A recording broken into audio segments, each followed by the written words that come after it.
Hello, hope you're having a great day, and Victor here with VC Football as always. In today's video, I want to analyze El Tata Martino's third year as head coach with the Mexican national team. Mexico is currently ranked 12th in the FIFA ranking, which is one spot worse than they were at the end of 2020. Not as good as the year prior. Do y'all hear that?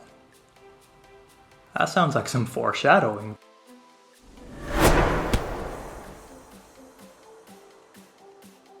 El Tata Martino's current record with El Tri is 33-9-7, which leaves him at a 67% win ratio, which is significantly lower than the 86% win ratio that he had at the end of 2020. So the big question here is, what is happening to Mexico? It looked like they were improving so well, but now it seems like they are deteriorating so fast. I had compared El Tata Martino to Juan Carlos Osorio in my previous analysis video. He would change up the tactics, change up the formations, depending on what team they would be playing. But now my critique of El Tata Martino is almost the exact opposite of that.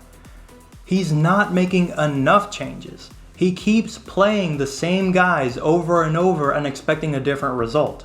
If the guys aren't getting playing minutes, if they're not in form, and if they're not putting out the performances you expect of them, pick somebody else. Mexico has so many young, developing guys who would love a chance to prove what they've got. Probably the most concerning observation when I was researching El Tri's stats is the offense's output in El Tata Martino's third year as head coach. Mexico scored 36 goals in 24 matches played in 2021. Compare that to 2019, where they scored 47 goals in 17 matches played. They scored 23% less goals despite playing 7 more games.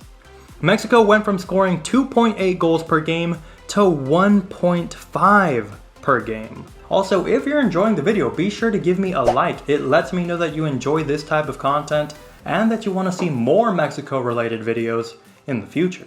So what could be the issue with the front line, and why aren't they able to score goals like they used to? Well, I have two main theories on this. Number one is just the sheer number of injuries. Raul Jimenez had a skull fracture in November of 2020, a major injury that kept Jimenez out of football until July of 2021.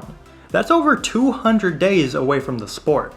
El Chucky Lozano has also had some serious injuries recently, with a head or neck injury depending on who you ask, in the very first match of the Gold Cup against Trinidad y Tobago, which left out the winger for the remainder of the competition.